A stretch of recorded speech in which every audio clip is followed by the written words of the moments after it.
Welcome back, ladies and gentlemen, to episode 10 of In the 11.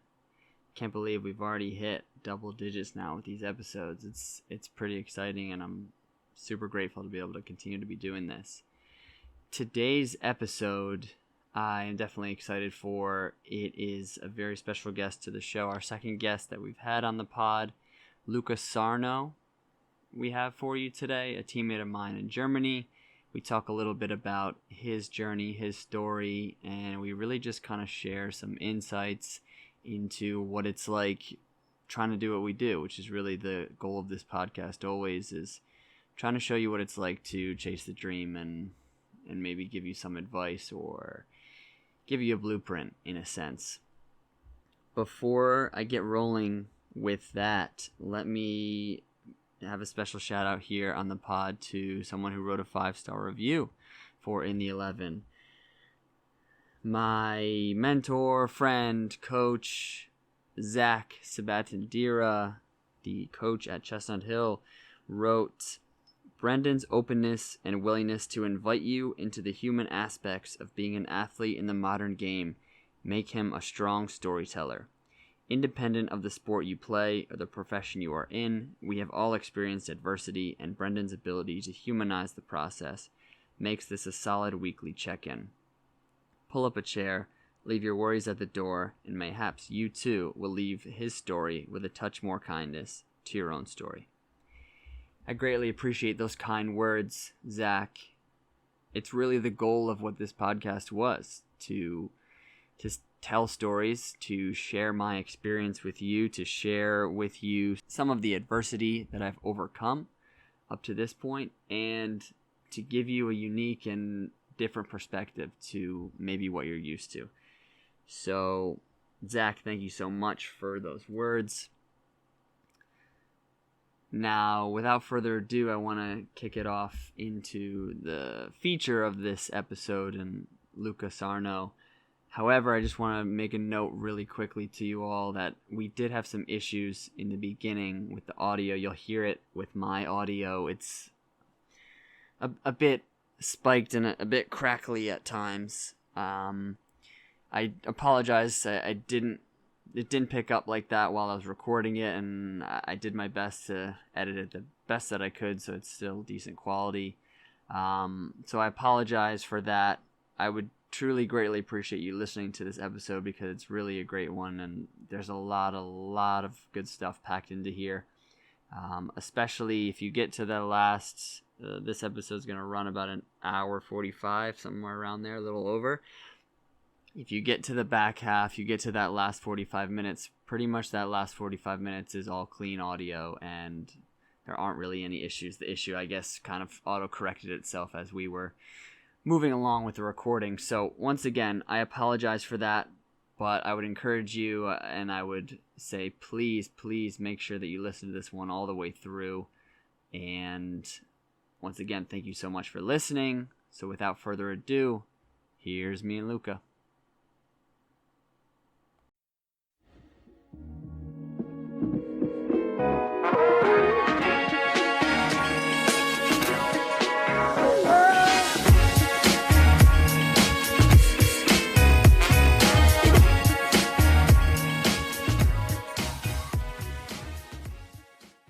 All right, here we are, my friends, with the man, the myth, the legend himself, Luca Sarno. Let's introduce him real quick. He is a player that I met over in Germany. Another experience that I say is why I'm grateful that I wound up in Germany for the opportunity that it was, but also for some of the great people that I got to meet over there. And Luca's certainly no exception to that. He was actually my roommate for the time that you were there, which was a time for the both of us. And yeah, man, it was, why don't you introduce yourself to everybody and talk a little bit about what you're about.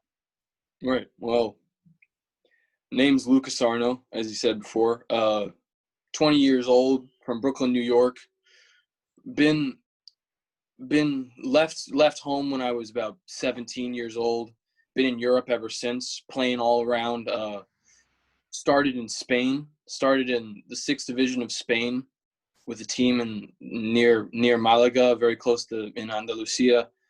And yeah, I mean, it was, it starting there. It was a really tough thing to leave home at such a young age, but when I was a kid, I always kind of knew that the the mold was not really the thing that I wanted to follow. The Mm. sort of, you go to college, it just wasn't for me, I deeply respect the idea of a formal education and getting those things done and having a degree, because it's such an important thing to have in your life and to have that excess knowledge. Mm-hmm. But football was always a thing that, you know, when I really dealt with tough things in my life when I was a kid, it was always there for me. It was always something that I was able to cling on to and really just express myself through.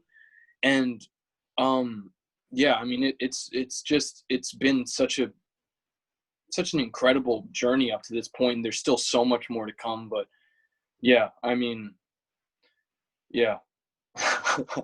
Yeah, That's good. that's Listen, I have stuff written down here, but I honestly feel like I'm not even gonna need to look because I know that the two of us talking is gonna be it's gonna flow naturally. And I think the first thing that I want to touch upon, I know you and I have talked about this, but that leaving home at 17, right? And for a lot of youngsters out there, that's something that's incredibly daunting, and it's a hard thing to go through, right? You have this way of life for so long where you live with your parents and everything's more or less taken care of for you, to then go out and not just go out and live on your own, but go out and live on your own in another part of the world, in another culture, with another language.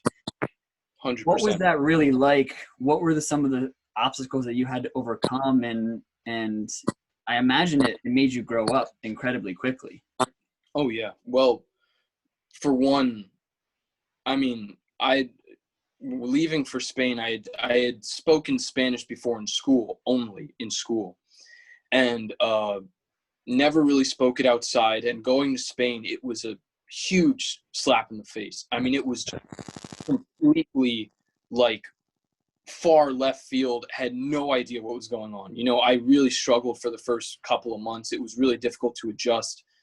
But also, another big challenge is that when you leave home, you miss things that you don't even think about. Mm. Like, I mean, the fact that I'm so lucky just to have a family upstairs who care for me and my brother so much and love us dearly. And they cook, cooking was something Mm-hmm. that oh my gosh, when I was in Spain, it was just the toughest thing ever to get a decent meal, because I didn't have any money. Because at 17, I was in school all the time. I didn't have time for a job. And I mean, and between school and football, there was no time whatsoever. But I mean, having to cook my own meals and figure out how to prepare food and exist, eating in the morning and in the afternoon and at night, it was such a struggle to deal with as a 17-year-old kid. But I've always been a fast learner, and I adjusted relatively quickly. But Brendan, I can't even tell you, man. I mean, that was one of the toughest, most humbling experiences of my entire life. Just because I would look to my left, and I would have a couple of roommates, and these guys were 25, 26, some 30 years old, and they were just handling it. Yeah. Perfect. No problems. You put a slab of chicken on the grill, put some tomato sauce on that, and you're good to eat. And I was pancakes for dinner. You know what I mean? Mm-hmm. It was absolutely, it was such a treacherous and difficult thing to deal with. But I mean, these are problems that were almost evaporated by the fact that I was able to play football on a daily basis. Yeah. And during my time in Spain, I played against, third division teams in friendlies. I played against the champions of one-time Europa League team in Gibraltar, FC Europa, which was an incredibly humbling experience, because that team, despite being, the best team of such a small nation. I don't even know if Gibraltar is an actual country, but like they were far way beyond my level. And I could really see in that moment when I was on the pitch with them that like that's a place where I want to be, you know? But even so, even in that moment, I wanted to surpass that, you know? And that was, I mean, that's an experience I wouldn't trade for anything. Despite the hardships, despite the difficulties, it was just really incredible, you know? Yeah, man, absolutely. So for me, I experienced those same things, but in a very different and much more cushy way. When you go to college, you're moving out on your own, but there's still so much that's taken care of for you. In that respect of you having to cook your own food, it's not really like that in college. Mm. But for me, it was still a difficult transition to try and be out on my own because I was so close with my family as well. And then having to do it on my own, I just felt kind of out of sync. And then at the same time, my first year of college, when I got cut from the team and I wasn't playing football, it was like, all right, that was the one thing that amongst the difficulty and amongst the, hardship, that was the thing. Like you said, that was where I went and I touched the ball for 2 hours and I forgot about the world. And then when you don't have that and you take that part away, and it's just like you're going through the adversity, but then you don't have that therapy to try and make yourself feel better about the hardship. It makes it tough. But man, I give you a lot of credit, and I know we've spoken to this. I admire the way that you went about it and the way that you just put yourself out there, because at that time, if I was 17, 18, I don't know. I don't know if I had it within me to go out and do it like that, or if I would have cracked under the pressure. And it's true. You really do kind of need sometimes, when you're in a situation like that, somebody who's older to maybe take you under their wing a little bit and show you some of the things. Here's how you live on your own. Here's how you do this. Here's how you do that. Because it's tough. People may laugh when they hear you say, "Oh, I made pancakes for dinner," but it's like, if I never had to cook my whole life and now I'm figuring it out for the first time, I don't know. I'm flying by the seat of my pants here. Like, dude, that's what you had to do. You when you have to eat, you have to eat. You know what I mean? There's a story I heard, I'll never forget. Like Sylvester Stallone talking about when he was broke as hell and had to write Rocky. mm-hmm. And he said sometimes he had to decide. He had a girlfriend, who's his wife now, and a dog. And he said sometimes he had to decide who ate, himself or the dog, because the wife or the girlfriend always got the food. But it was like it's that moment when you're in that position, you have to make a decision as to, like, do I have money to eat tonight? Am I like what's going to happen tomorrow? It's a worry. But as you said, and rightfully so, there's no better feeling than being on a football pitch for me personally. Obviously there are people who paint and it's just, when you paint, it's the world goes away, or when you sing, the world goes away.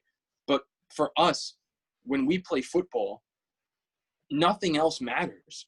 And it's one of the things that, like, when I've had discussions like sort of like this with other people, they think that I'm a complete moron and idiot, because they're like, how can you not care about like what's happening in like politics, or what's going on here, what's going on there? And I'm like, well, to me, it's family and it's football, and it's like those are two pillars of my existence that just kind of jumped to the forefront as soon as I discovered this thing. It just immediately became a huge part of my being, and I'm sure of yours too, because it's such a special feeling. It really is. Man, I've had this conversation with people before, and that's why I say, in a lot of ways, I value my time in Germany so much, because I got to be around people like you, where it was like, when I say something like that, you don't look at me like I'm crazy at all. You know Exactly. what I mean? When I say something like, because I get why people do drugs or drink or that type of thing. I understand it. It's an attempt to numb the pain of what they go through in their daily life, or to kind of escape. But at the same time, I don't understand it at all, because when we go out and we play, and you get into this zone, and you don't find it every time. It's not every training session. It's not every game.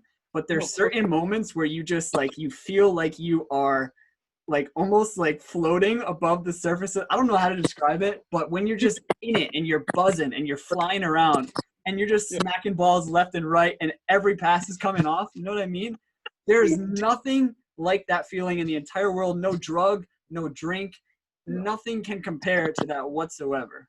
No, nothing can replicate it. People search their whole lives for things like that, and we're lucky enough to have found it, you know. And it's utter euphoria when you're in that moment. And like you said, that's a really great point, is that it doesn't happen all the time.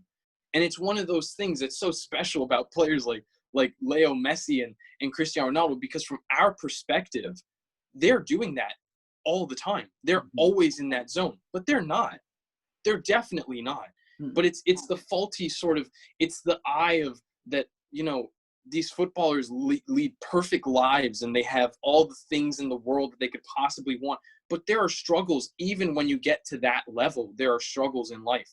But I mean, regarding your point, there is nothing more beautiful and more poetic than when you're on a football pitch and you're just able to be yourself and play with a football. And that's why, you know, I'll never hold any animosity to a human being who attempts to capture that feeling, because there's a lot of people I know who, you know, would walk onto a football pitch, their local field or whatever, and would just go ape shit on people who like can't play football.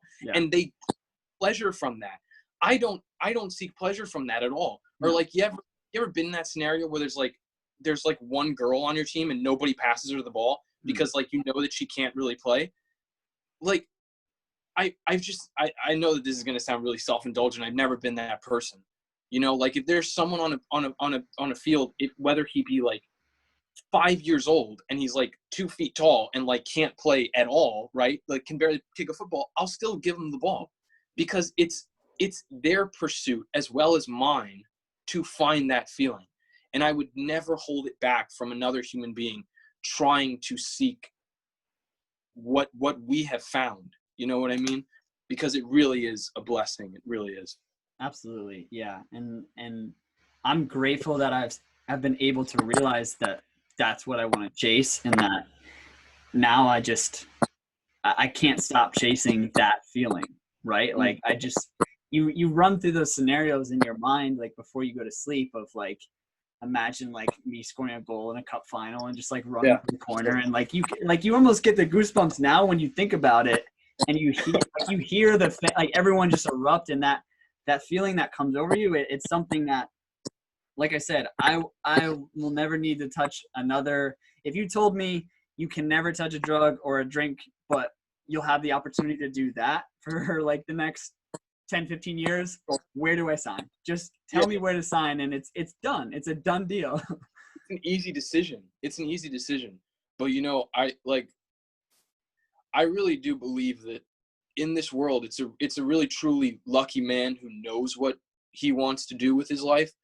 But there are some people who are obsessed with things, and it's almost like you have to, you know, it's this feeling, it's an indescribable feeling. And, you know, I was talking to my father about this the other day, because we had a really heart-to-heart conversation. And, you know, it was, he basically told me, like, why are you still doing it? Because football has given you nothing but pain. Because he's seen over the past 2 years, it's just been hell to pay. You know, it's been injury after injury, disappointment after disappointment. And I told him, like, you know, because I don't want to do anything else.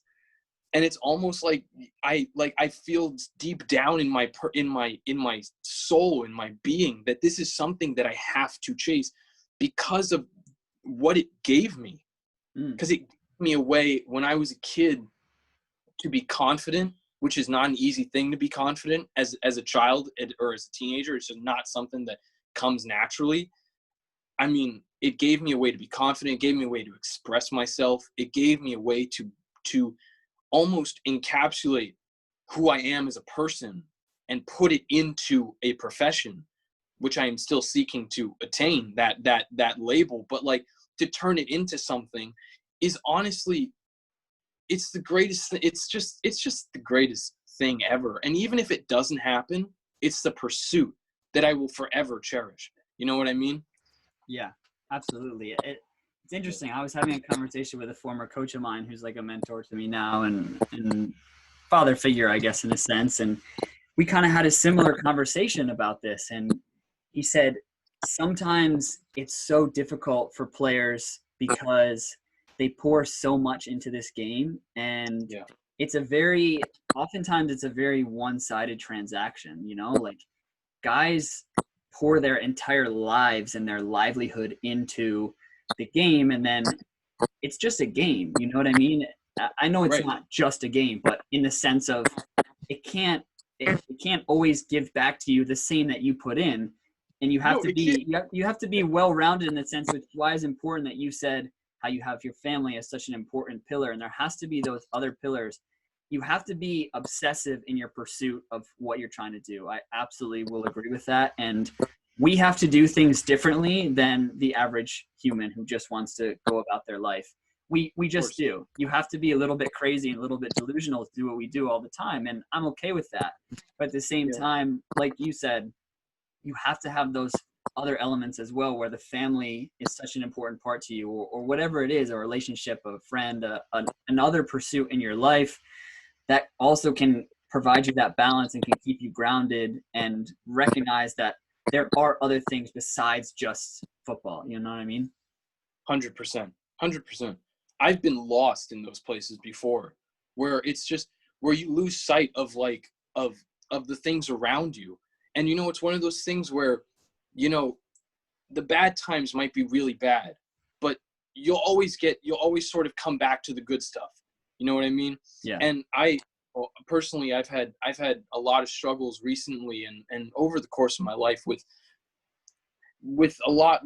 anger and dealing with anger. You know, I'm still struggling. I'm still not the best at it. But like, when my family can get behind me, and when they don't even have to say anything, when they just look at me, and I immediately know, it's like, all right, you know what, like, dial it back.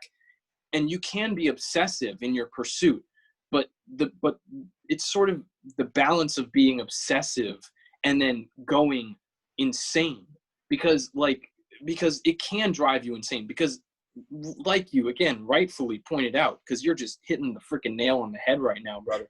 But like you said, it can't give anything back to you. Yeah. It's just like it's not like a thing that like can show you affection or like can give you like confirmation or affirmation or love.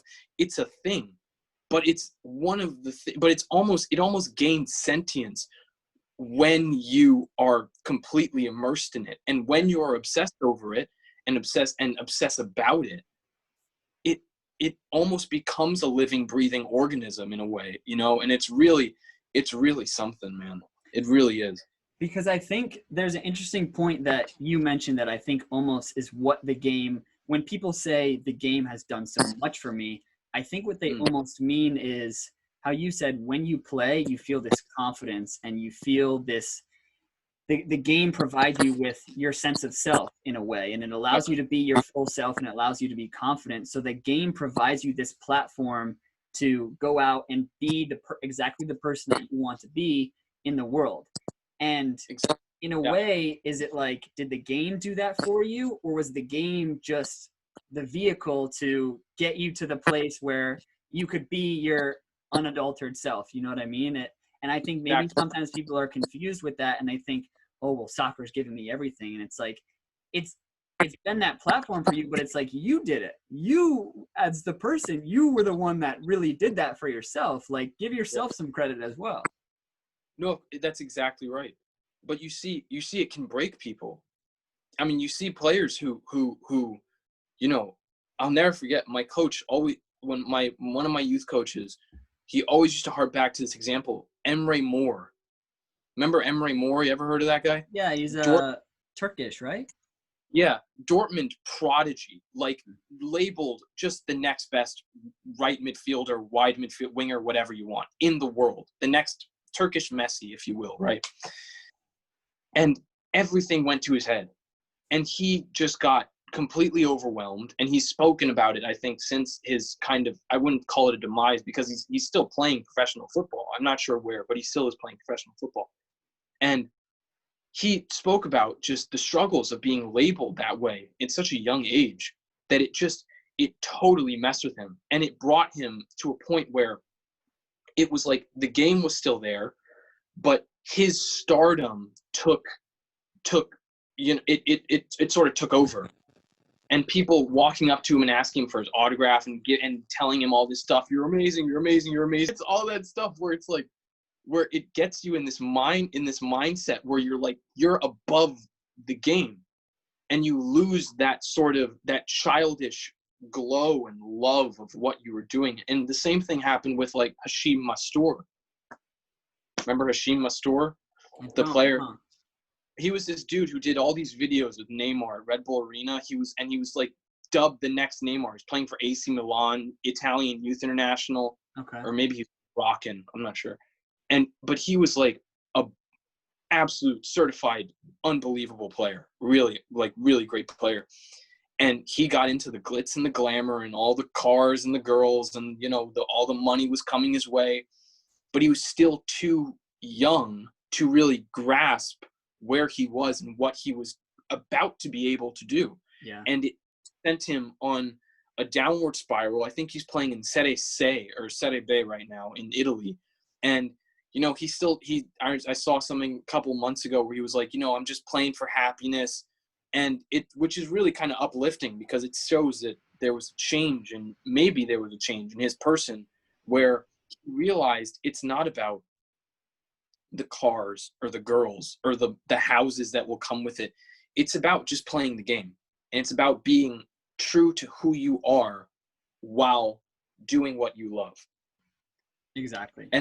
And it's a man, my father has told me this countless times, a man who loves what he does will never work a day in his life, and I truly do believe that. I believe it too. And like I said, that's why we do what we do. And that's why we still keep chasing this thing. And I've said that there's a number of things in Germany that I'm grateful for that I experienced. And I think one of the things in meeting you was you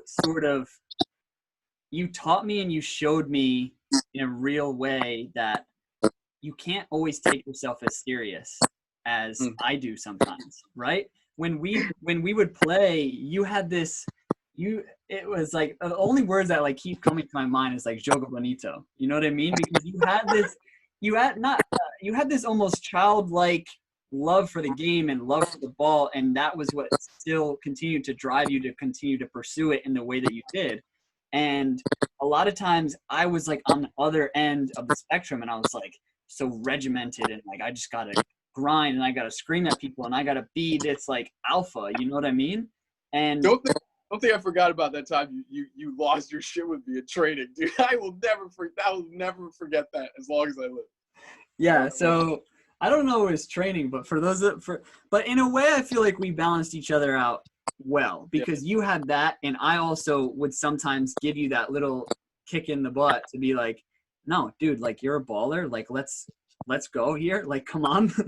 Because but it's genuine, because you have to, as we get to this level that we're at now, it's so cutthroat, man. It's crazy. It's a job. It's professional. Like people are trying to feed their families, and as much as we want to still do it for the love of the game, like people look at us and are like, yo, you're trying to take my job. Like, get the fuck out of here. Like, it's no joke.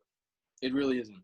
But I really do appreciate you saying that, because like, I can't even tell you, I've never really had a teammate really in my life do what you did for me. Because what you did for me was like,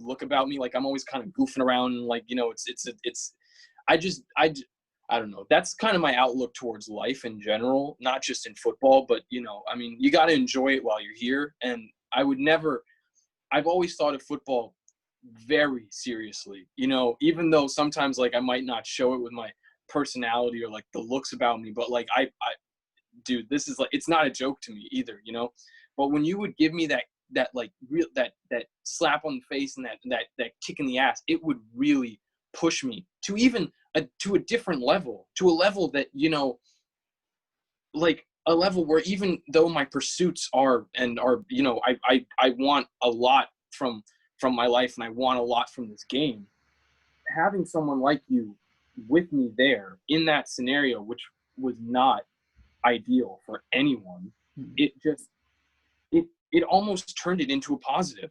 Like there were days when we would go out training, just like the two of us, or someone else would be there, and I would feel like, you know, this is not an all bad situation.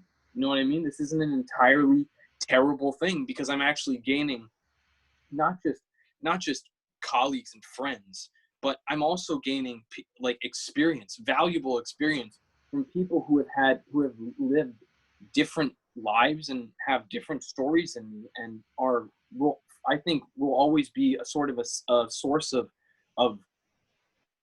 wealth and knowledge, if you will, in my life, you know?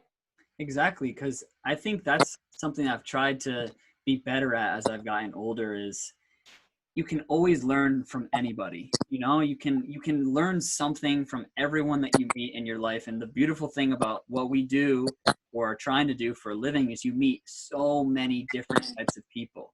And you meet people of all walks of life and cultures and backgrounds, and it can just, you know, for someone like me going into that situation in Germany where we were, and like living with somebody like you, I mean, you won't say how many years younger, but you're maybe a year or two younger than me.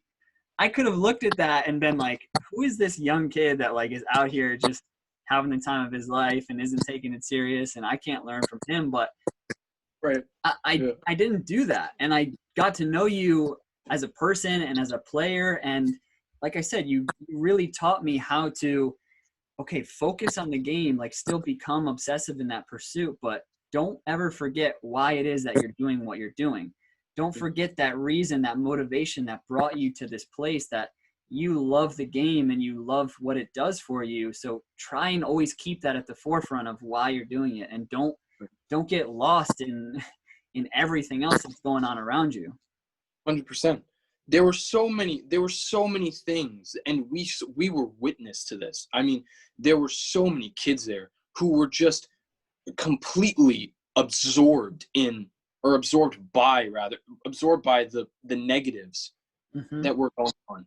And I think you're a very positive person. I mean, you've told me things about stuff that's happened in your life that paint a clear picture as to why that person became Brendan Griffiths. You know what I mean? Like, it makes sense. There are things that have happened in my life that have sort of driven me towards sort of feeling like you kind of have to look at the bright side, because the dark side is pretty fucking dark.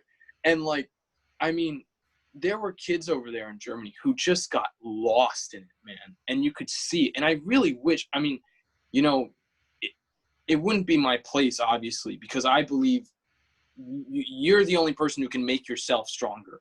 You know, I do believe that people can influence, but I do believe that when it comes from inside, it's the strongest material of all, you know?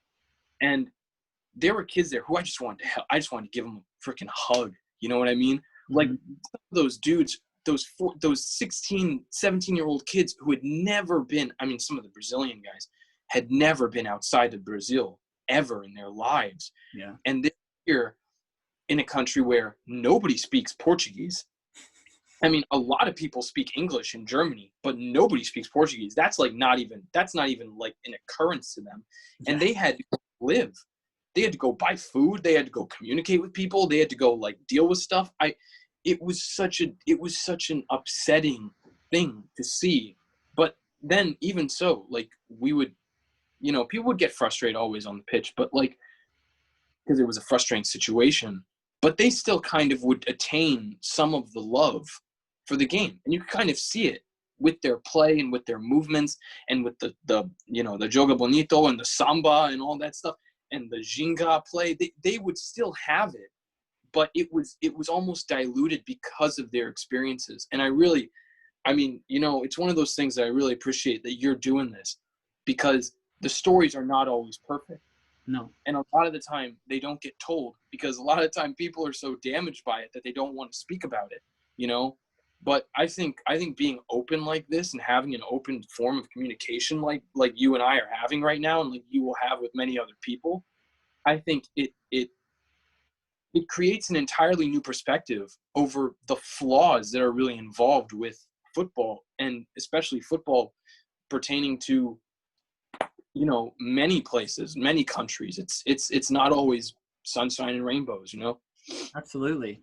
Absolutely. And that, as you said, this is why I'm trying to do something like this, and I'm trying to speak on what platform I may have. And I just want to show that there is 100 different ways, there's 1,000 different ways to go about what we're doing and to try and become a professional. And a lot of the times it's going to look really, really messy. And, you know, you hear those stories of the players like the N'Golo Kantes and the Jamie Vardys who they stay in the mix in the lower leagues, and they get their chance to play at the top level. And, you know, I would love to play the absolute top level one day. Will I ever get there? I don't know. But I think my story in, you know, grinding it out in the 4th, 5th, 6th, 7th division, and then maybe getting a chance in it for a couple of years at a 2nd, 3rd division type thing, can provide just as much value to somebody who's trying to do what we're trying to do. And you made a really interesting point that I wanted to talk about, in that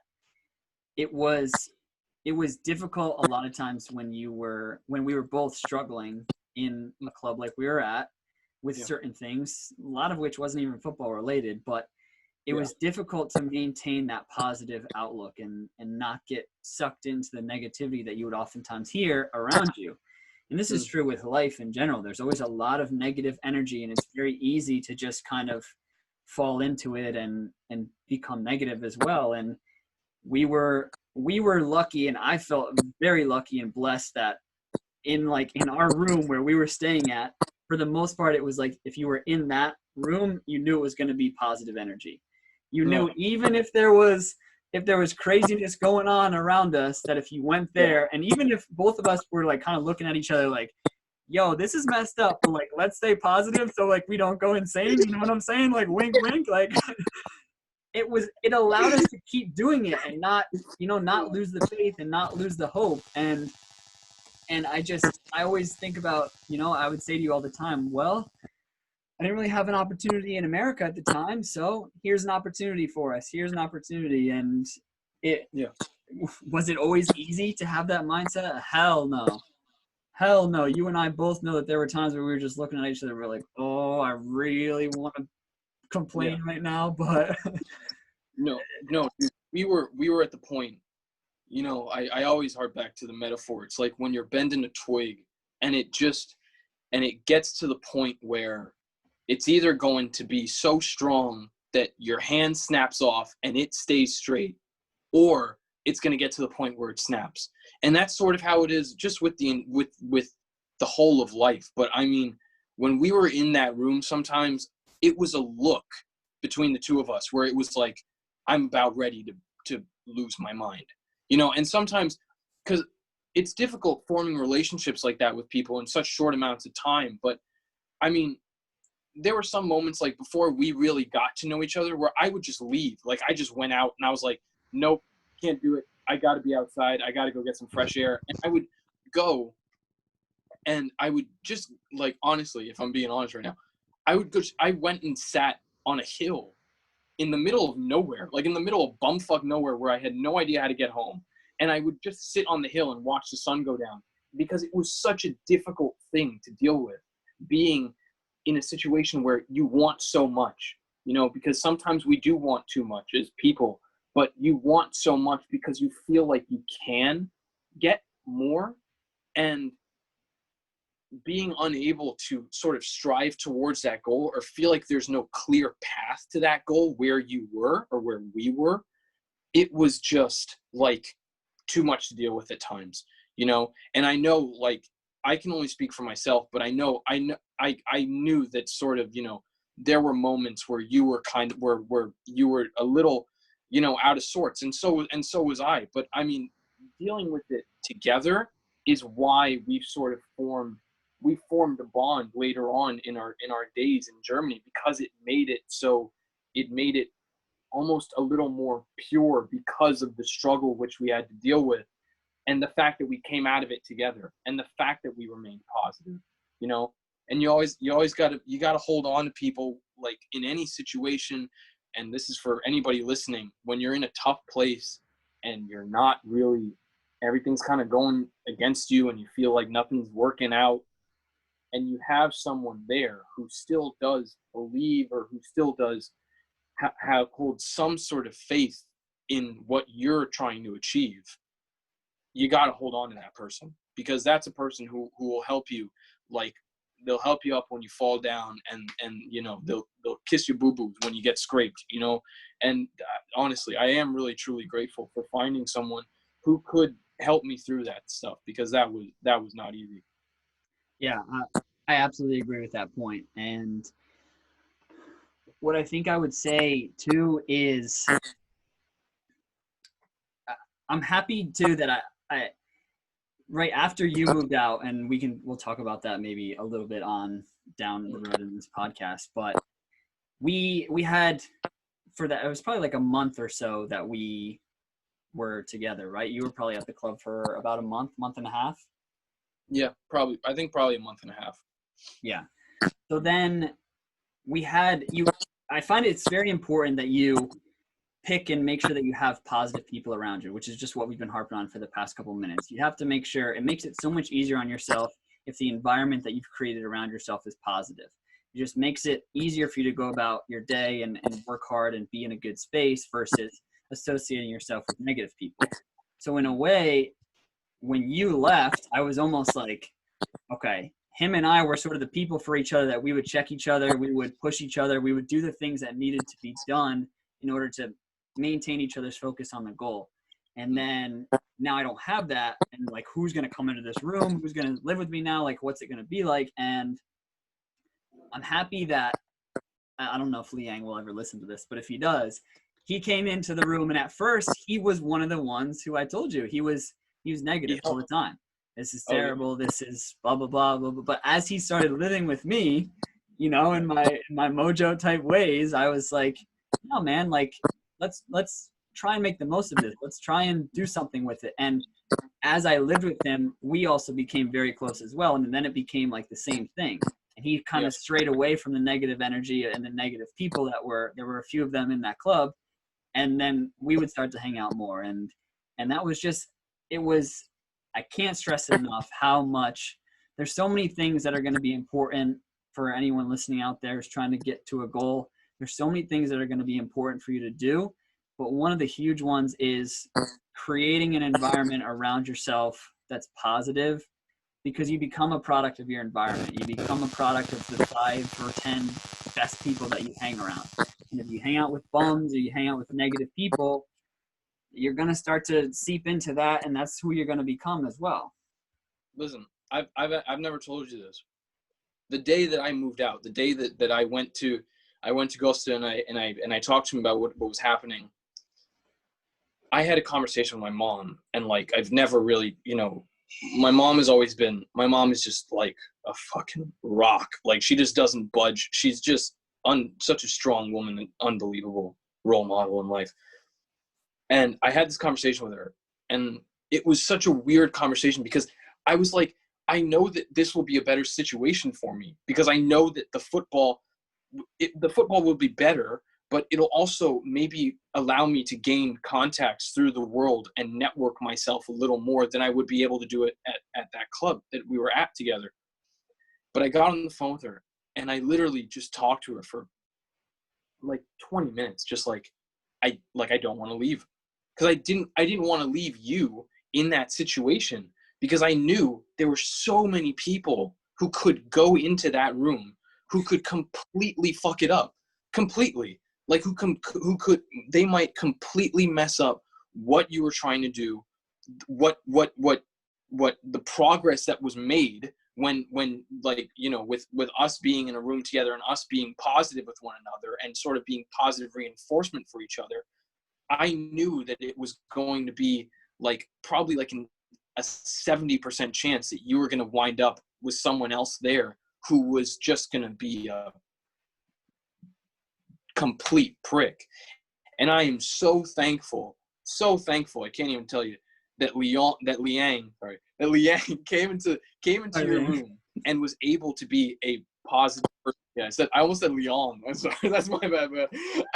I was so thankful that he was able to be positive with you in that situation, because I knew that it would help exponentially. It would help your situation because and it would also, it would also be it would be easier for me to, sleep knowing that I didn't like totally fuck over a kid who I just really got to know, and it was a big help for me, But I'm really glad that he was able to do that, honestly.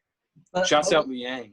Shouts out Liang too. And the two things I'll say about that is, one, in living with Liang, that it's exactly as you said, it became a very positive situation for both of us, especially when both of us, we started going out on trials, and it was kind of like we sort of kept to ourselves in that room. And so we would get home from training, and then one of us or the other one or both of us would kind of like be getting ready, be like, oh, you going out on trial tonight? Oh, you gonna, like, good luck. We'd like hype each other up, and then we would kind of go out, and people would be like, oh, where are you going? We're just like, oh, we're going out. Like, we just kind of went about our business, and it was like, I don't know, we were like mercenaries or something. We were just going out on missions every night, you know what I mean? Trying to pick up a team. And that, just having that, like, was so helpful going forward, as I said, especially when you're doing trials, which is an extremely difficult thing to do. But the other thing that I want to kind of talk about is, and I spoke to this when you actually had the night where, I think it was the night where you had to leave, or maybe you had to leave the next day, because, I mean, we don't have to get into the details of why you actually left or whatever, but you had an opportunity that I would have done the same thing if I were in your shoes. And it was an opportunity that at the time you thought was going to be the next step for you. And I agreed. And so there was that hard conversation that you had to have with certain people at the club, and then et cetera, led to you kind of having that moment in the room where you were like, all right, I got to leave. Like, how am I going to do this? How am I going to, like, figure it out? And breaking down in a sense. And I just remember, and this is what I want to, like, hit home with you as well, is that never in that moment was I like, oh, well, this kid's leaving me, like, out high and dry. Like, he's going to make it more difficult for me. Like, you have to put out the type of energy of, like, I could see where you were at in that moment and being like, this isn't about me. This has nothing to do with me whatsoever. This is about you trying to go and do something that you think is the next best opportunity for you, which as I said, I agreed with, and I was pushing you towards that, but then also giving you the support that was needed, because it wasn't going to be easy in the route that you had to go and do it. You had housing with our club, and then it was basically like, all right, you got to go find housing tomorrow in another country. And again, I mean, this podcast may just be the two of us just being like, you're awesome, I admire you. But, like, really, I remember looking at that situation and you being, I think you were 19 at the time. And you were like, all right, I'm leaving tomorrow, and went and stayed in an Airbnb in Germany. And I'm like, this kid is really about it. Like, of many moments, that was a moment where I knew, I was like, yeah, there's nothing that's going to stand in the way of him. Like, it's just, there won't be one thing that he's like, oh yeah, I'm going to quit. Like, you can throw anything at this kid and he's standing up and he's coming back for more. Like, dude, I greatly appreciate that. I mean, I honestly have no problem talking about it. I mean, I'm a very open guy, I'll talk about whatever the hell comes up. That night where I went, because I'll never forget, because I remember, like, I walked out to the field, and one of the sons told me, I can't actually remember which one it was, but he told me, you have to leave tomorrow. Or he said, like, you have to leave tonight, I think. I just remember coming back, and I remember Amir was with me. What's up, Amir, if he's listening. And Amir, like, wanted to fight this guy for, like, on my behalf. He wanted to, like actually go to war for me, which I appreciated the sentiment at the time. It was it wouldn't have been the smartest thing to do, but I mean, that had never happened to me before. I'm not a confrontational person. I've never been in a fight with anyone. I've never really had to I don't really know how to trash talk people. I'm not a malicious guy. I'm really not. And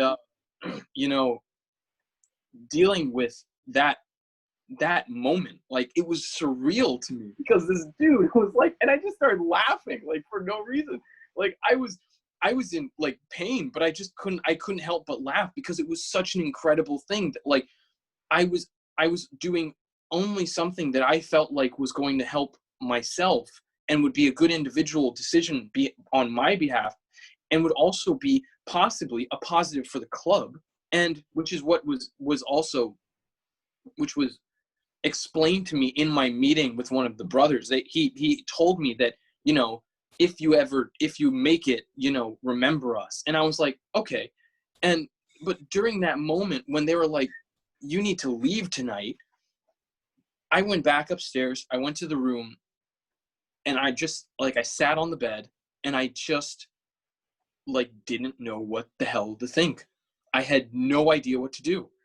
And for about 10-15 minutes, and obviously you were there with me, I had no clue what was going to happen tomorrow, because I thought I was going to be homeless. I thought for a minute I was going to have to go sleep on the tram for 6 hours, and then wake up and just roam the streets, and so the police don't come and deport me or whatever. And the thought honestly occurred to me, I'm going to be homeless tomorrow. And it was one of the strangest moments of my life. But the great thing, and because I like to look at the bright side, the great thing of that moment was that once again, I had a dude right by my side who could actually talk me through.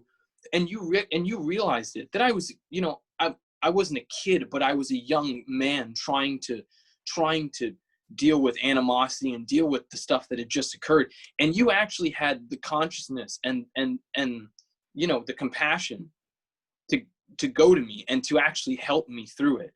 And that is something that honestly, it, like you said, it put me to a different place. It put me in a different level, because immediately when that was finished and when I had left, I thought to myself, I really just broke down, and there was actually someone there in a place where honestly it felt like nothing, you could plant as many seeds as you want, nothing would grow, it was just one of those desolate situations. I actually had someone who was there to help me through a really tough situation. And I mean, bring it full circle, that is one of the things that, if you're in a difficult situation, and it could be if you're a footballer, it could be if you're whatever, you could be a freaking taxidermist and you're in a difficult situation, it might just bear some fruit, no matter how difficult it might be, and that's one of the things, dude, I'll forever cherish, honestly. It was really wonderful, Brendan. All right. No, but so to maybe give a little bit more context into why exactly you left, which was, as we've said here, it was a perfectly valid kind of the way you handled it and the way it would have worked out for everyone involved, player, club, everything. It could have been done a lot differently and a lot more amicably. But basically, you had an opportunity to go with a connection that you had made and go play for a new team and go on some trials with new teams. And you still did it before the end of the summer transfer window. So it wasn't really like you were breaching anything or doing anything really too far outside of the parameters of what would be acceptable. But I do think I could have handled it differently. Obviously, everything it could be changed with hindsight. And I should have told the club. I mean, that's one of the things that I didn't speak to the coach. I didn't speak to anyone telling him that I was going to do this thing. And I kind of made the decision. And looking back at it, I made a decision without any of their knowledge. So they had no clue what was going on, and I was sort of working in the dark, and honestly, I kind of felt a little betrayed. And that was really the reason why I was kind of keeping to the shadows a little more than being all boisterous and like telling them like, oh yeah, like I just did this, I just did that, you know, because honestly, I felt like this is not professional, and you shouldn't have sold it as professional, because you were basically, I mean, like, you were trying to sell me Mount Rushmore, and instead you gave me a freaking rock. You know what I mean? Like you were trying to fool everyone, but essentially just fooling yourselves. And when someone like myself, or like you, or even like kids that were with us at the time, when they tried to do the same thing that we tried to do, they basically were completely ostracized and ridiculed for it. Like, and it was no way to run a business. It was definitely no way to run a football club. And it was really disappointing, really, really disappointing. But honestly, with 2020 hindsight, I do believe that I could have handled that differently. But that's an important thing to note, in that I think a lot of players don't do that, in recognizing, hey, you know, yeah, could they have done things differently? Sure. But also I probably could have done things differently. And I try and reflect on my actions and what I do, and try and do the same thing as well, and recognize the moments where it's like, no, you could have done something better in that situation, and take Right. accountability for the mistakes that you make, and take real responsibility and ownership of them, and don't just pass the buck and pass the blame on everybody else, and it's everybody else's fault and the world's out to get me. No, everything is two-way. There's give and there's take to everything.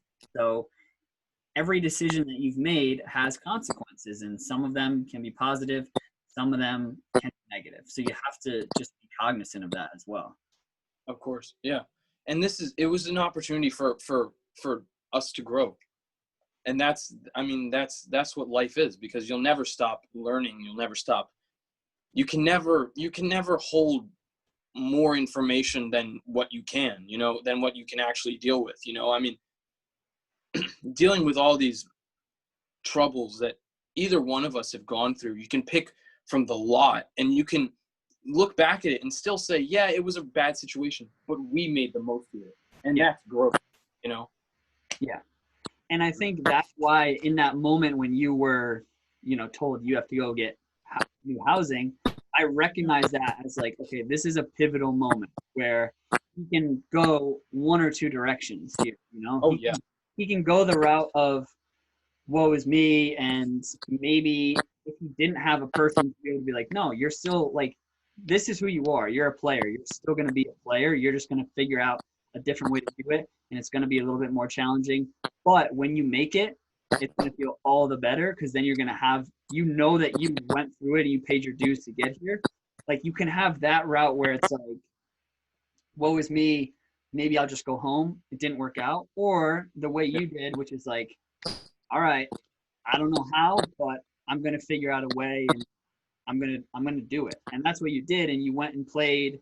So remind me, you played for a 9th division club that was the connection that you made Gosta's, his team.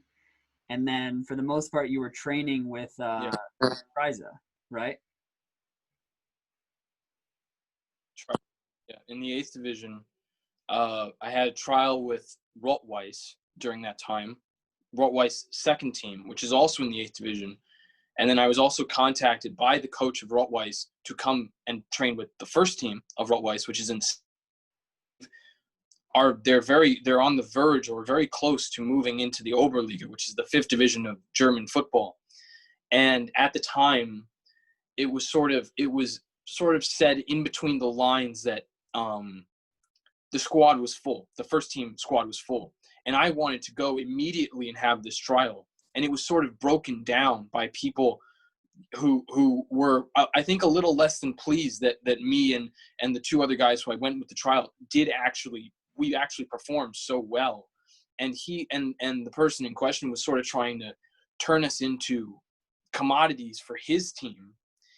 And we wanted to be our own men. We wanted to develop as players, and we wanted to move forward in our careers. And once again, it was kind of, it was kind of stymied by people who have their own personal sort of agenda, and we have ours, and they didn't really work. But the positive that came from that is that, again, I got an opportunity with a team, though the division might not be the Bundesliga, it might not be the Bundesliga 2. It's an opportunity to go and play decent football with nice people and guys who seem to be relatively serious about football. And the hope is sort of that something might come from that later, which, of course, this is what we do it because we have hope. And, and that's something that no matter where I am, no matter where I'm playing, I'll always hold on to that part of, of being a footballer, Yeah, I think in a way there was almost a level of jealousy, I guess, not in the sense that I was still at the club I was at and you were elsewhere, but I really think about how you had a very different experience of Germany than I did, because the club that we were at, it was, there was one German in the whole club. It was a foreign influx of players, as we've said. Right. There's value in that too. I got to meet players from all over the country of the United States. I got to meet players from Portugal, Brazil, et cetera, et cetera. But when you went out, you were playing in a fully German team. Everyone's speaking German. The coaches are German. Everybody that you're around is German. Same with your trials, same with your training. And you were kind of living on your own and living the German lifestyle, as best you could when you're living in Airbnb kind of on your own. But you had a very different and maybe a more immersive cultural experience when you're over there in Germany. Of course. Yeah. I mean, that was one of the things that was really disappointing. When I go to a country, I don't just go to the country to go to the country. I go to the country to be in the country, like to be around the people, to meet people, to speak to people. I mean, when I was in France, when I played in France, it was one of the most wonderful places to be, because the people are just like mind-boggling friendly with they're just so friendly to people. And it's like, I mean, you hear all this stigma and all this propaganda about foreigners and, like, being an American and dealing with foreigners. It's always labeled as like such a tough experience. Everybody doesn't like Americans, but like I've honestly never felt that in anywhere that I've gone, because when you're able to sort of be in the country, be with people, you can almost not necessarily hide, but almost become a part of the society and the culture. Yeah. And that was things that when we were at that club, it took away from what we wanted as an entire experience. Obviously, that wasn't what we were in it for, but it was a key part of it, Yeah. It's certainly a byproduct of what you do or what you were looking for when you go over to a country like that. When I went over to Germany, I didn't really know what I wanted the experience to look like. I was just going to just go. But as I got into it, I kind of realized, okay, well, this is nice, but I'm not really experiencing German culture. And as you said, I think a really big thing that a lot of foreigners that go and try and play in new leagues try and do, but some just don't, and I think it's a mistake, is they don't try and adapt to the culture. They don't try and learn the language. They don't try and engage with the customs of what that country does, and they just try and be like, well, I'm this person from this place and I'm just going to live here.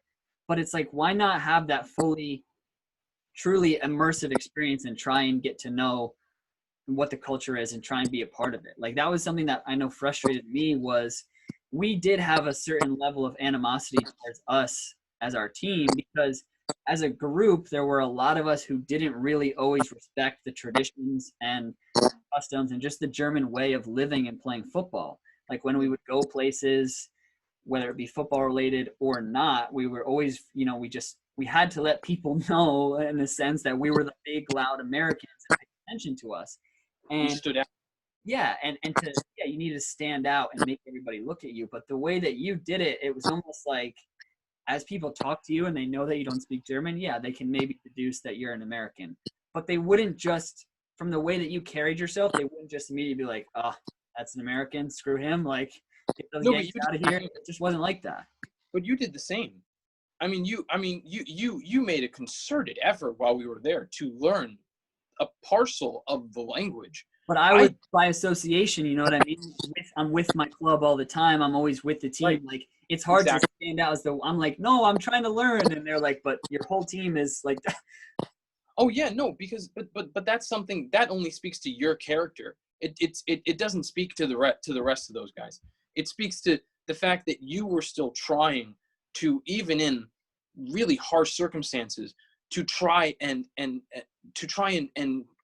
be a part of where you were and be in the moment. I personally, when I left the club that we were at, I tried to learn, but I didn't really commit to it because I sort of knew that when I was playing with other Americans and other people that sort of kind of spoke English and could understand what I was saying verbally, that I could kind of get my message across. But when I left and I went to Triza, I had to rely on football, the language of football, if you will, to express myself and to speak to these guys.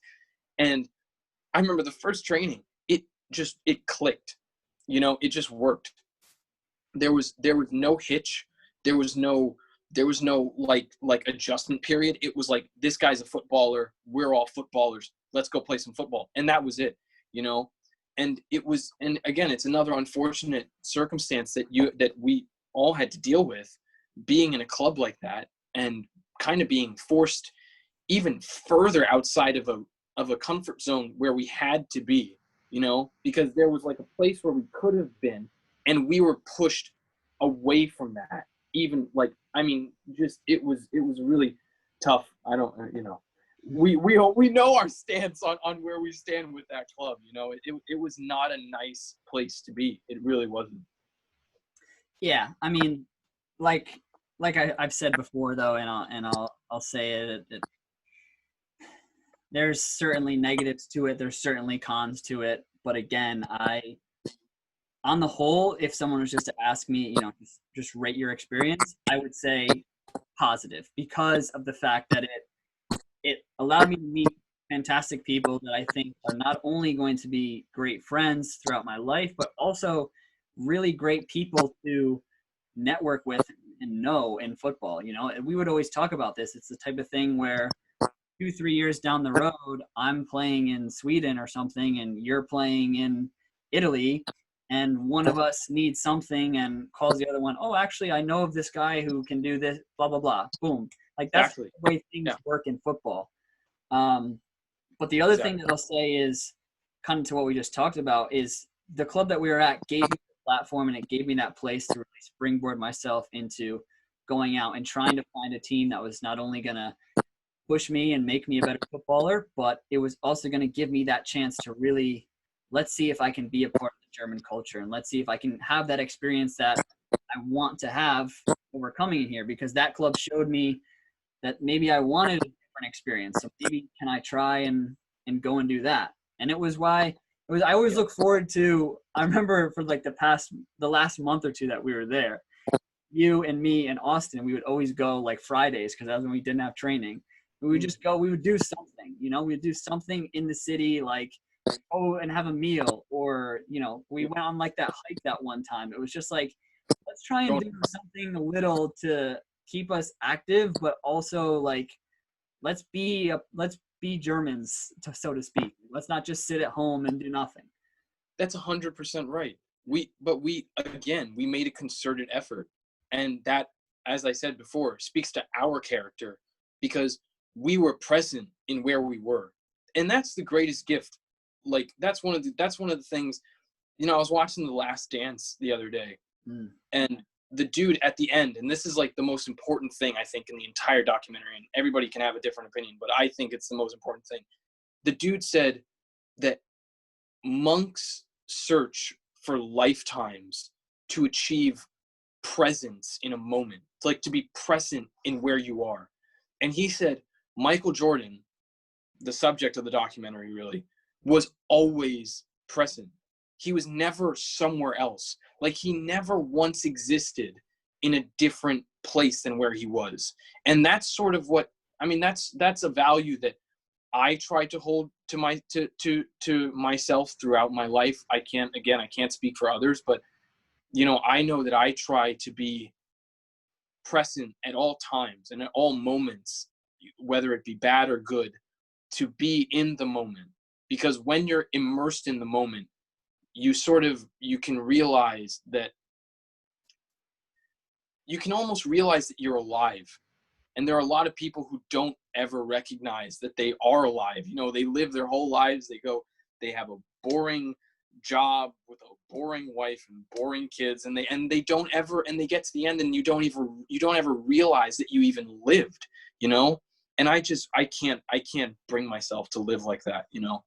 But it was something that I really appreciated. All three of us really getting together and being in that sort of headspace, you know? Yeah. And I certainly can't complain either, because that gave me the opportunity to sometimes take a hot shower when there was no hot water. Oh, dude, no, you know what, man, I have no problem if you ever need to come over and have a meal or whatever, or a hot shower, dude, be my guest, honestly. Because that was something that I felt like, you know, if I wasn't doing anything, then I was helping someone else. And that's always something that I valued, you know? Absolutely. Yeah. Let me tell you something. This is like, we are diving deep into the crevices and the depths of what it means to be alive right now. Because you know what the best thing about football is that football is literally, it's freedom. And it goes for, and as I said, I always harp back to it, you know, freedom can be whatever you want it to be, you know. Freedom can be the freedom of your mind, of your body, of your soul, if you will. But when you really love something like football, it can be everything, you know. It can help you through so much stuff. And you know, it's one of those things, like, and I don't want to make this, because it's not, it's your podcast, but I like, it was one of the things, because my best, I never told you this, but my best friend died when I was 13. We were playing on the same team, and he basically was on a street not too far away from my house, and we had training that day. And I remember the last period was gym, and I yelled at him over some BS reason. Like we were playing basketball, and like he grabbed a rebound over me, and I got upset. Like that's how much of a dick I am. Like I got upset at him for that. And I went to training the next, like that afternoon, and I remember asking my friend, like, where's, his name's Sammy. I was like, where's Sammy? And nobody knew, because I was like, I wanted to apologize. I wanted to make amends. I didn't want him to think of me as like a prick or whatever. And I remember coming into school the next day, and this was when I was 13. And I saw there's this mother who, of a really good friend, a close friend, used to be a close friend of mine. And she had her son with her, and they were kind of walking past me almost. And there was this big field in front of our school, and I used to miss like every class because I was just playing outside. And she walked past me, and I said, good morning, which I never, like, you know, I always say good morning to people, but, you know, most of the time I wouldn't do it, because New York is one of those places where you just, you know, look at the ground. You don't talk to people. Like Germany. Yeah, exactly. And like, so I said, good morning. And then this kid came up to me, and his name was Yayan King. And he looked at me, and he said, I said, like, what's going on with everybody? Like, why is everybody so like glum and weird right now? I'm like, where's the ball? Like, let's play, you know? And he looked at me, and he said, Sammy died. And I'll never forget, like, the absolute utter denial that came over me when I heard that. I couldn't possibly fathom a friend of mine passing away. Like, it just didn't make any sense, you know? You're a kid, it doesn't make sense. And like, I remember like all the kids got in like circles and just started hugging and crying and it was such a weird day. And I remember the school kind of made an announcement. It's like, if you want to go home, go home. It's like, you don't have to stay here. Nobody wants to be here right now. Go home to your family, go home, do whatever. And so, like, I remember the next day, because that was like the break, and then we had a day. It was Tuesday, that was a Wednesday, and then there was a Thursday training. And like, the only thing in my mind, because everybody was talking to me, they were like, are you going to go to practice? Like, are you going to go play? I'm like, yeah. Because it was like, there was literally, it was almost like an involuntary reaction when tragedy struck. This is something that I had to do, because I didn't know what else to do. I don't know how else to deal with grief. And it was something that happened when, you know, at such like a young age, you know, you never want stuff like that to happen, but it happens, you know. But it was the same thing. It was similar, like when my grandfather died, like my father's father passed away. It was so difficult to deal with, like, because I knew him, I relatively knew him. I knew him since I was a child. And like, the only thing I could think about was going and playing football. It was the only thing.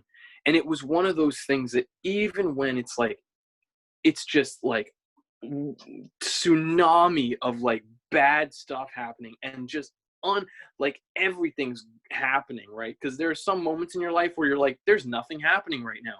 And then it's like, you suddenly get a call, and then it's like, oh crap, you know, it's like, now I got to go like deal with this. How do I deal with it? And it was one of those things where I don't know if it was, I think a lot of people would look at it as immaturity, me going and playing a child's game after something like that happens.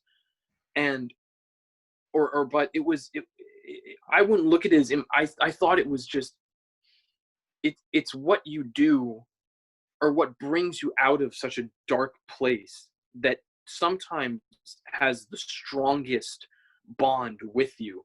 You know, it's like people, you know, you read about tortured artists all the time, right? People like Vincent van Gogh was driven so mad by not just love, but also by his own sort of his own mind, because of his devotion to his craft, that he, you know, as the story goes, he cut off his own ear.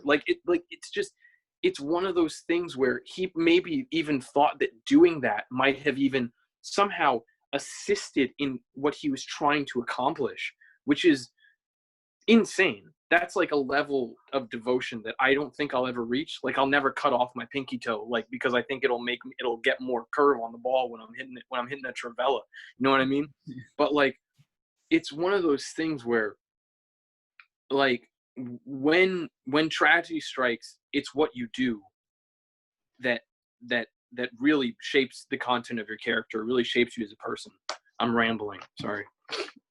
No, you're good. There's a couple things that are really important to take away from that.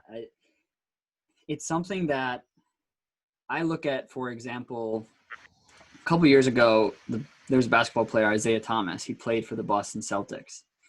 And very, very good player. And they had a game, I can't remember who they were playing, but the night before, his sister was in a car accident and she died. And then he came out and he played the next day, and everyone was sort of taken aback by it. And I mean, he's openly, like, you know, he's distraught when he's sitting on the bench, and there's times in the game, even when he's being overcome by emotion. And oftentimes someone would look at that and think, why not just take the night off? Like, nobody's going to look at you differently or judge you for doing that. But it's as you said, there's something about that I guarantee you he probably looked at that and is like, if I sit at home, all I'm going to do is think about it and be upset. Whereas if I go and do the thing that I love for 2 hours, I'm still going to think about it, but maybe I'll get a few minutes of respite from me being overcome with this grief. And maybe I'll allow myself a moment of break from this grief that I can't really overcome. And I think it's so valuable. No, it's exactly what you were saying before. Like a while. I mean, it's been a while now, but it's exactly what you were saying a while ago when you were saying the world disappears. It's the only reason why it makes sense. Why doing something when tragedy strikes like that is going out and doing what you want to do. Mm-hmm. It's the only thing that makes sense, is that it's almost a frivolous attempt to try and make the world go away so that you can be immersed in what you're doing right then and there. And that is, I mean, because there are people who don't have that. And I cannot even imagine what that must be like when real tragedy happens and you have to sit at home or wherever and just like deal with it, like just let it seep in and just have no outlet, you know? Yeah. And it's one of those reasons why you have people who turn into violent alcoholics, because tragedy might strike and their whole recourse for dealing with stuff like that is going out and having a beer. And then you get deeper into tragedy and you start thinking about it, and then 3 beers go by, and then 6, and then 8, and then 10. And then before you know it, you're like, you know, you're smack dab in the middle of the sidewalk, like completely laid out, like no idea what's going on. You know, it's important to have, when you find something like what we have, it's important to hold on to it, because it's one of those things that, you know, I'm gonna take a weird turn here. I'm gonna quote an ex-girlfriend. Oh God. Yeah. No, this is weird, right? So this was like after we were done dating, and she told me this one thing that I don't think I'll ever forget it as long as I live. And she was like, whatever. But she said, football will never leave you. Like out of nowhere. Like, and I never even like thought about it. This was when I was like 16. I had never even thought about it like that. Mm-hmm. Because this was a girl who was basically, she was into all the stuff, like the high school, like the parties and the drinking and whatever. And I never even thought about it like that, because I was never conscious about football. I just kind of did it. Yeah. And it was just something that like was there. I didn't like think about it like, oh man, like so blessed, you know, like just on the grindstone. Like I never thought about football like that. And then I met you. No, I'm kidding.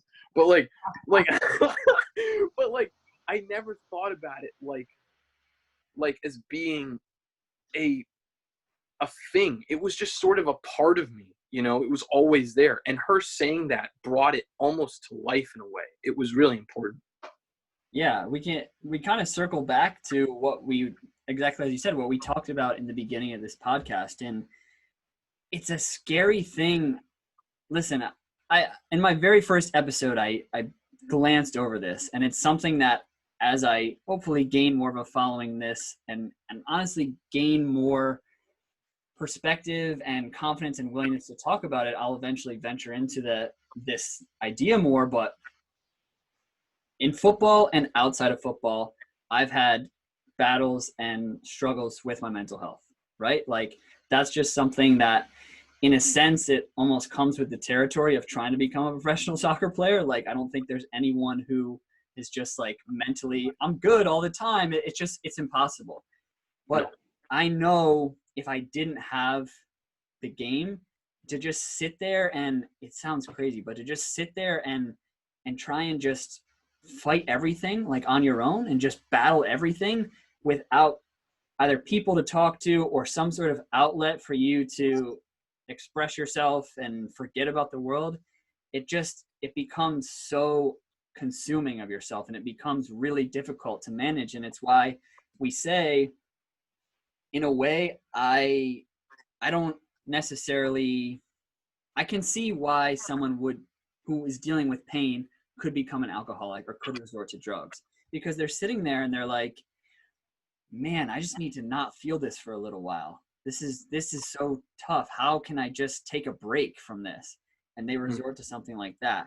And it's why anyone who, especially if it's something that is beneficial to your health, if it's working out, if it's exercising, if it's running, if it's swimming, you know, even if it's something not quite to the serious competitive level that we do it, but you have Right. something that allows you to escape for a little while, and it's beneficial to you, even if it's like for your mind, you know, if you write, if you paint, if you create, whatever you do, if you find something that can also be a positive influence on you, you know, it's not detrimental to your health, it's not you overeating or indulging in drugs and alcohol, like Right. hold on to that, because it's such a key part of when things get difficult in your life.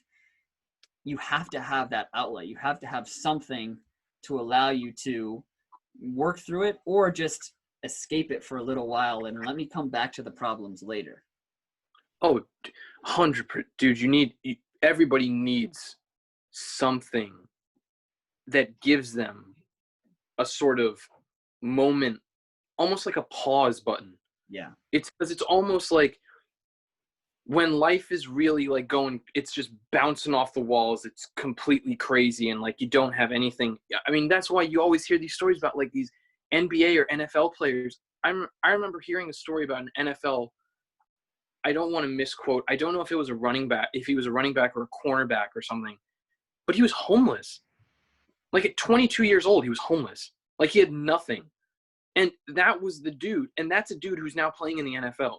And you hear stories about guys who like came from like families where dudes would just like, their fathers or whomever would just like beat on him and just like completely just unbelievably despicable human beings. Like, and then they rise to this place. But it's because I guarantee you in those moments where they had real problems in the world, when they went and they practiced their craft, whether it be music, like you said, music, art, writing, or even playing a sport, everything left. And that's why you hear so many stories about sort of like phoenixes rising from the ashes, almost like where there is nothing, then everything emerges, because there's so much pain in the world. But when there's something that takes it away for even a brief moment, it's such an important thing to have in life. And I know I've said it probably like 20 times already, but it's really is something that you cannot substitute for anything. For sure. It's it's interesting. I read a book that I think it hits on like two kind of important parts of what we're talking about. I can't remember the name of it. I'll have to look it up and put it somewhere so that people know what I'm talking about. But it was a lot of it was about like sports science and the idea of our athletes truly getting bigger, stronger, faster as time evolves, or you know, just sort of diving into some of the science of that. And there was this really interesting part that talked about a lot of NBA and NFL players and the correlation between them having like a traumatic event or something in their early childhood, or, you know, absence of a parental figure, father, mother figure, and then that leading them to then becoming a professional athlete. It is, and there's a lot of data that backs this up across all sports. Is I don't know exactly how to feel about it, but it's almost as if that hardship and that, as you said, like, you know, experiencing an adult like beating a kid or living in domestic violence as a child, that sometimes can be that last little bit of motivation or that extra driving force for a player to just push themselves to a place physically and mentally that a lot of other people would stop and be like, no, this isn't for me. I'm not willing to go that extra mile. And in a way, I think that's almost sad in to a sense, you know, because it's like you can see that these players, they love this game so much, but you also know like that not only did it take a level of hard work and sacrifice for them to get there, but it probably took a great deal of pain. Like, and I don't want to get like too emotional or you know, deep on that, because I know like but I think there's something to be said there, you know, there's something to be said for how that can then play a factor in in you then trying to become a professional or succeeding in becoming a professional, in that you had to go through this great pain and you couldn't have had a pleasant childhood, or, Right. Yeah. it's crazy. Well, there's a saying that sums that up perfectly. It's the darkest skies produce the brightest stars. And I mean, it encapsulates everything that we're talking about. The fact that sometimes tragedy is something that spurs, or almost, I wouldn't say, it almost ignites a fire beneath the fire that you already may have had, because it's something, like, I know, I can only speak from personal experience. My grandfather was a man who, later in his life, it became very clear to me that I didn't really know a whole heck of a lot about him, which was a little disappointing. But he believed well, yeah, he's since passed, but he believed in my career deeply, with every fiber of his being. And I never knew this, but he used to be a professional cricket player for Trinidad's national team. I never knew this, but he worked his whole life in security. But in his younger days, he was a really actually like well-known figure, a part of the Trinidadian cricket team. And I remember like the night that he passed, and I like having someone in your life who really, because he would call like every week. He would call my mother and he would just like ask, how's he doing? Where is he? What's he doing? Like, is he eating well? Is he working out? What is he doing?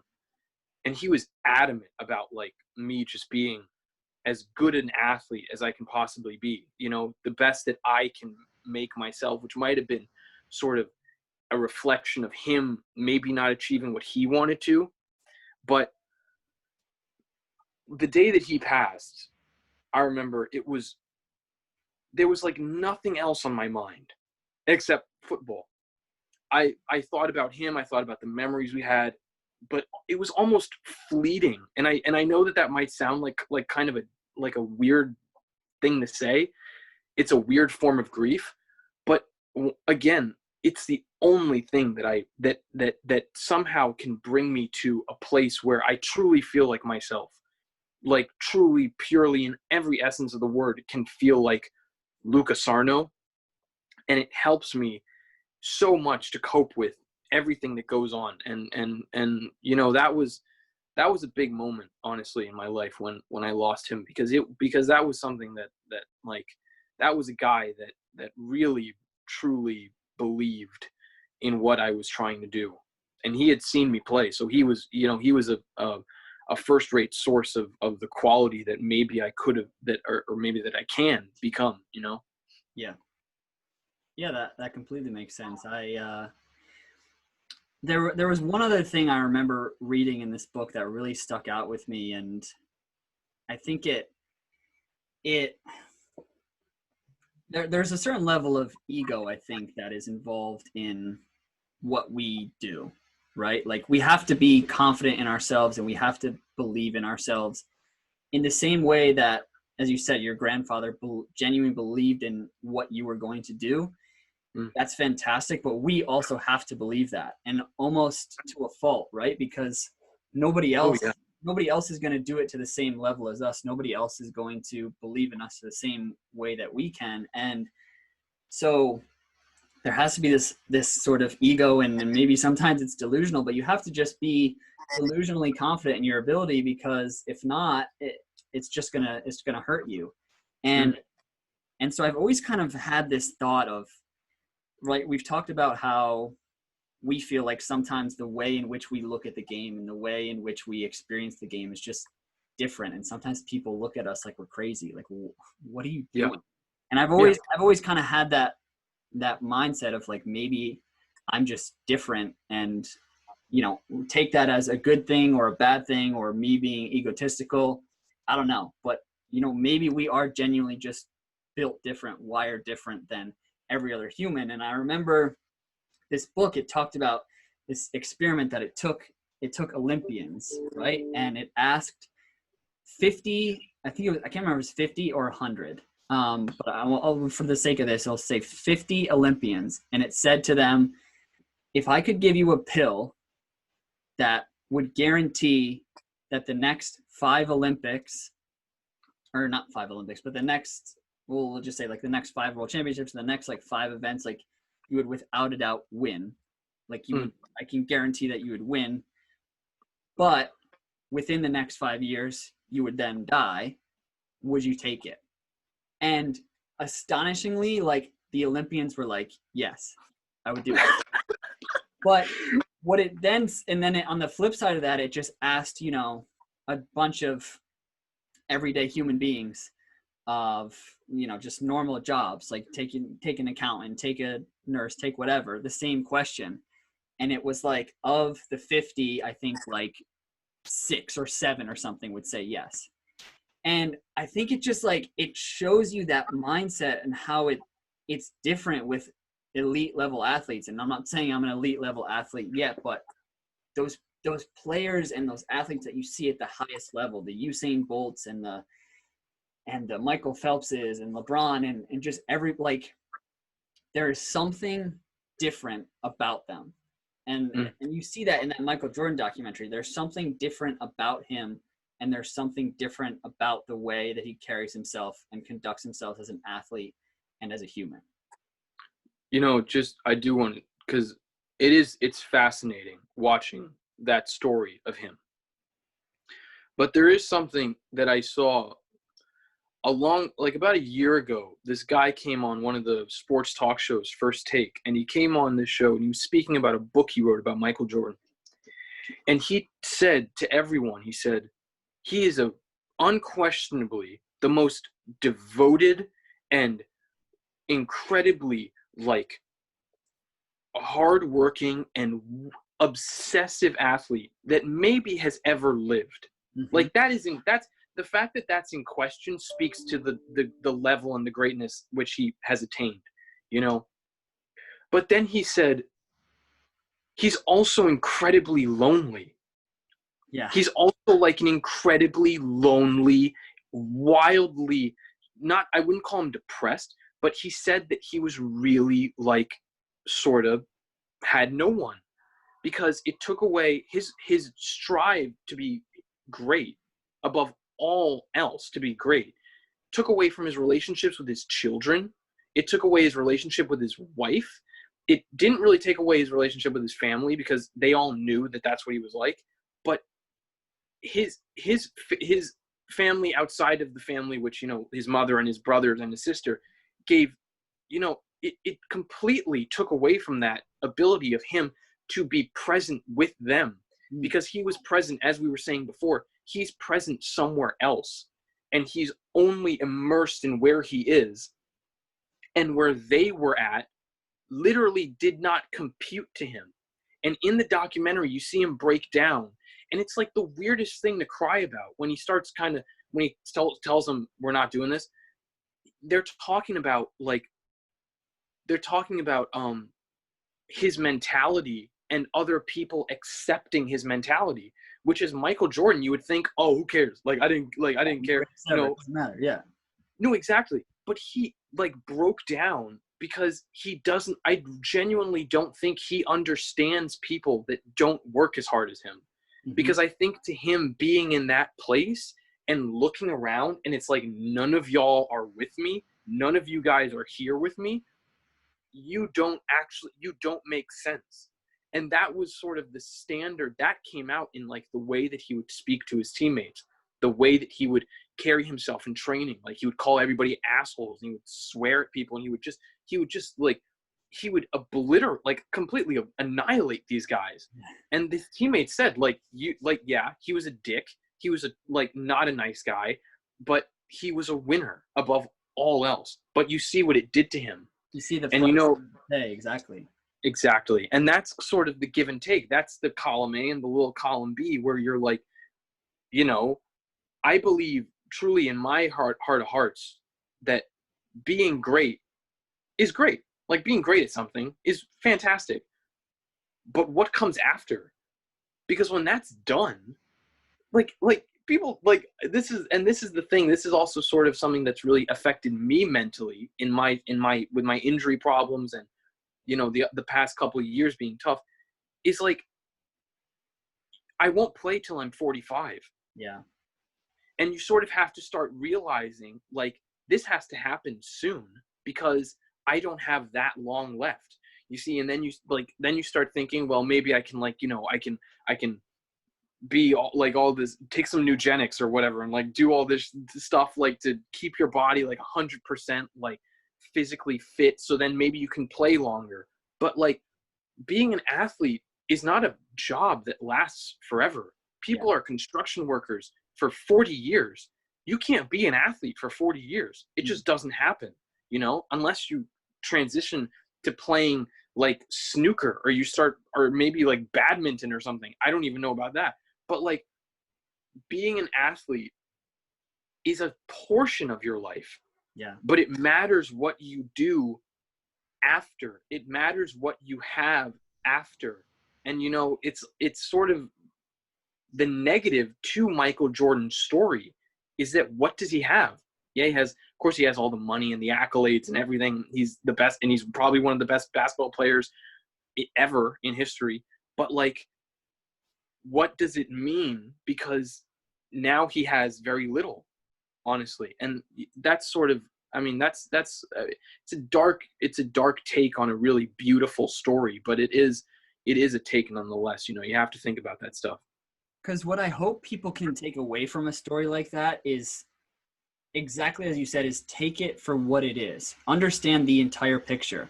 I also look at a very similar athlete to him and somebody like Kobe Bryant, who was just relentless in his pursuit of perfection. And it's documented by everyone that he was around that he was an alpha and he wanted to win. And if you were either with him or it was get the hell out of the locker room. Yeah. And, you know, everyone loves to be like, oh, I'm Mamba mentality. I'm on my Mamba mode, all that stuff. But first of all, understand what that truly means and how much you have to give up, and how, and kind of too, look at the nuances of how Kobe shifted that towards the end of his career, how he realized, I need to put more emphasis into me being a father. I need to to my daughters, and I need to, like, because that's the legacy that I want to leave and build upon once I'm done playing basketball, because basketball is not forever. Like, people really need to recognize that Michael Jordan story for its entirety and understand, yes, you can sacrifice everything in the pursuit of greatness. But especially, as you said, with something like athletics, sadly, that's fleeting. And all of that euphoria that we spoke about when we score a banger and we run to the corner, we won't be able to have that when we're 50, because that's just the nature of what the sport is. And there's a timeline, there's a shot clock on us as athletes. And so you have to think about that from a holistic perspective and really recognize, like, okay, if you want to be about Mamba mentality, know what Mamba mentality really means, and don't just say it because you think it looks cool, because you think it looks cute or whatever. Like, really get it. That's exactly right. I mean, Kobe Bryant's my favorite basketball player of all time. I have no problem saying it. I grew up in Kobe's era. Yeah. When Kobe, every time you shot a piece of trash into a trash can, you yell Kobe. That's just what you did, right? He wasn't Michael Jordan as a basketball player. I can say that in confidence. I don't think he was that great. I don't, because Michael was playing a different game than other people, you know, and he played in a different time where the defense was just relentless. But Kobe was Michael Jordan 2.0, meaning he almost bettered him in exactly what you said, in the aftermath. He bettered Michael in the sort of, what do I have after basketball? And he, you know, Kobe went through some real like BS, man. He was in, like, I mean, with the legal battle, to the fact that the injuries wouldn't stop. Like, he had his shoulder repaired, he had like his ankles repaired, he had his back go out of whack. And I mean, looking at, and that's, I mean, you know, I don't want to get, because that was a horrible day, but the tragedy of his death, it's worse. It's multiplied exponentially because of the person he was. Yeah, and who he was trying to become. Yeah. Exactly. You know what I mean? And that's sort of something that I've always looked at. And you have to value the foresight of athletes. When you get to that twilight, what do you think about now? You know?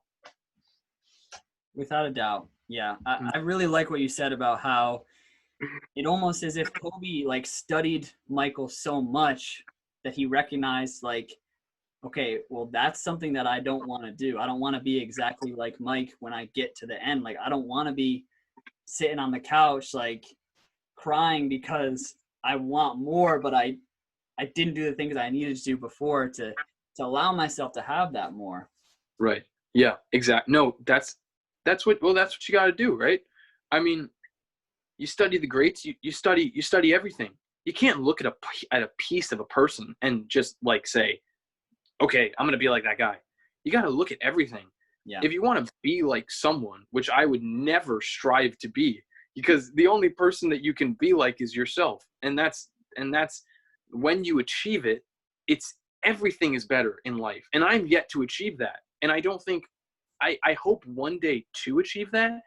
But, you know, I think that if I ever got to that point, everything will be 10 times sweeter. Food will taste better. Songs will sound better, because it's one of those things that even though I am an athlete at my heart of hearts, and I'm devout and very devoted to my craft and to becoming better and to working as hard as I can and to, you know, putting everything into it, mind, body, and soul, you have to realize that like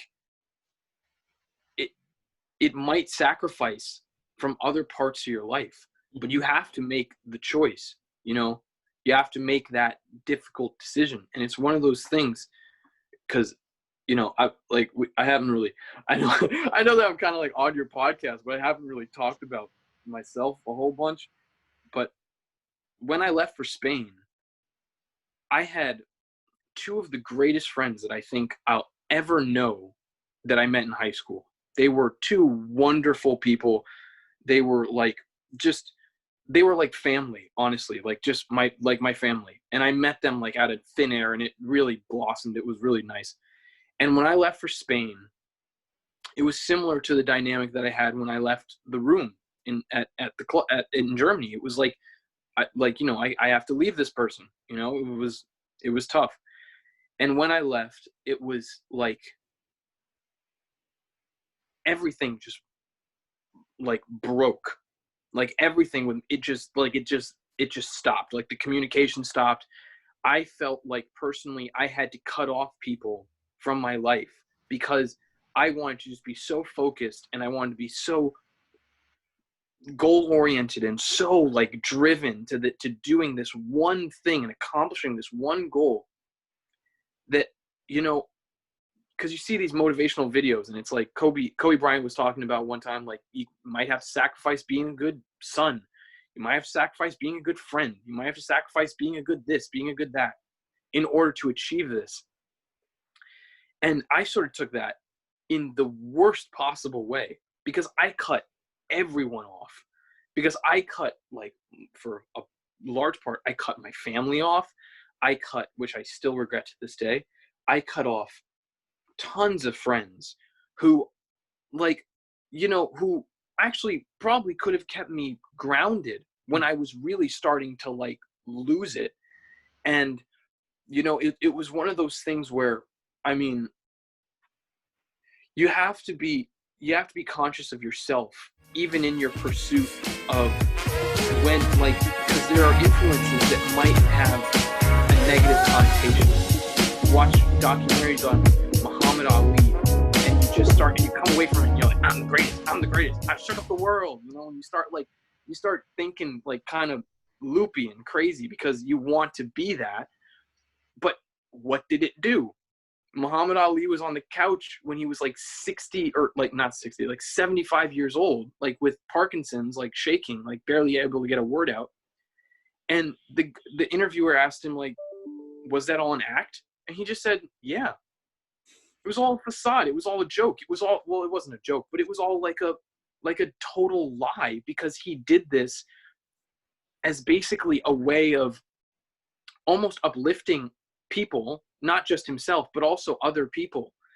But he was also lying to himself, which I think maybe I wouldn't speak for Mr. Ali, but I would say, you know, it might have left like a gap in his life almost, because he was pretending to be something rather than being what he was, you know? Damn. Wow, this is going places, man. I feel like we're in like the Buddha country or something, man. This is fantastic. It is, man. But listen, I feel like honestly we could go for hours more, but Yeah. sadly I do have to get going in a little bit. I got to work tonight. Yeah, you got a job. Listen, you got to pay these bills. You know, those flights to Denmark aren't cheap. They ain't cheap, boy. They ain't cheap. But listen, I genuinely appreciate you coming on here. You've had a lot of stuff that I think is really valuable for somebody to listen to and to understand. And I think, you know, if we were to kind of sum up everything into a thesis of what we talked about today, it would really come down to be relentless, be obsessive in what you want to do, and pursue something with your whole heart, because that's a valuable thing. As you said, it's so valuable to learn what it is that you love that makes you tick and go after that and chase it.